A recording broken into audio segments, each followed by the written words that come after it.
जाजपुर जिला रसुलपुर ब्लॉक मुगुपालठारे थिबा गीता स्कूल रे 22तम वार्षिक उत्सव अनुष्ठित हो जायछि। एथिरे विद्यालयर प्रतिष्ठाता प्रमोद कुमार दास सभापतित्व करिथिबा बेले मुख्य अतिथि भावे अवसरप्राप्त अध्यापक मनोरंजन महांती जोगदे गीतार महात्म्य विषय उपस्थित पिलामानंकु बुझाइथिले। 22 वर्ष धरी से विद्यालयटिरे पिलामानंकु मागणारे वेद वेदांत एवं आध्यात्मिक पाठ पढ़ाउथिबार कहिथिले। प्रारंभ में विद्यालयर छात्र छात्री मानंकु ने गीता अध्ययन और विभिन्न प्रकार प्रतियोगिता होइतिला। कृति पिलामानंकु अतिथि माने पुरस्कृत मध्य करथिले। जिले में एभली विद्यालय विरल होइतिबा बेले एही विद्यालय रे पाठ पढ़िबा पई प्रबल आग्रह रहितिबा देखा जायतिला। स्थानीय सरपंच और समिति सभ्य एही कार्यक्रम रे जोग दैथिले। ब्यूरो रिपोर्ट प्रभाती न्यूज लाइव।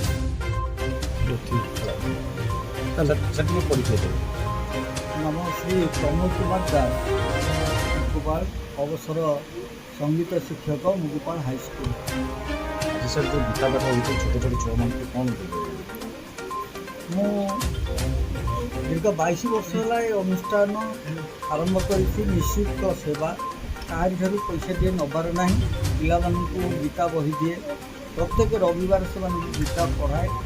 मोर उद्देश्य हूँ वर्तमान समाजर समस्ते प्राय भौतिक आशा नहीं केवल भोग विलास मजी रोचंती पिला से सृष्टि कर बर्तमान शिक्षार छात्र छात्री मान आध्यात्मिक विकास संभव होना तेणु छात्र छात्री मैंने अधोपतन घटू सामाजिक नैतिक सबू दृष्टि से अधोपतन घटू यही चिंता करी 22 वर्ष तले 2000 मसीह मुझे अंचल 4-5 गीता स्कूल करिया बरान मुगुपाल कराबाद विभिन्न जगह कर प्रत्येक शनिवार रविवार मुझे बिना पैसा गीता पढ़े गोटे क्लास करे।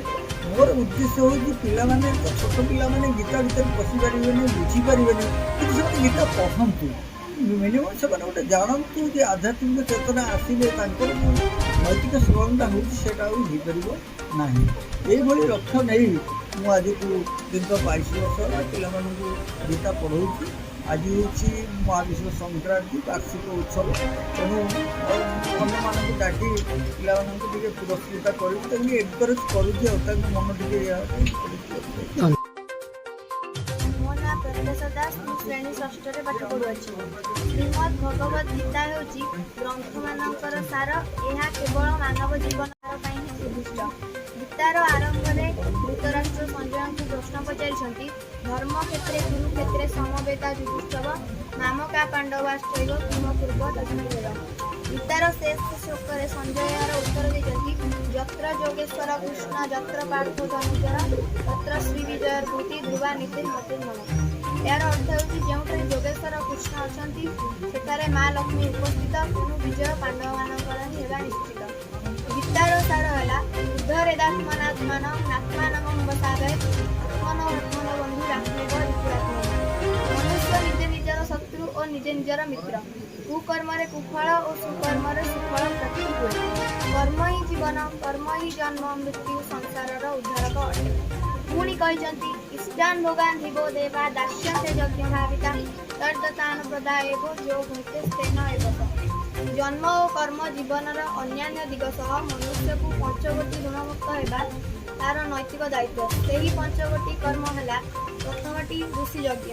ऋषिमुनि मैंने पुरातन काल अनेक शास्त्र पुराण आदि लिखी आम पठन कर अनेक कार्य लगेगा उचित। आज जो तुम जो यज्ञ भगवत गीता यज्ञ होती आप जो लगुच उत्साहित अच्छा केमती लगुच पुरस्कृत हो आज केमती लगुच।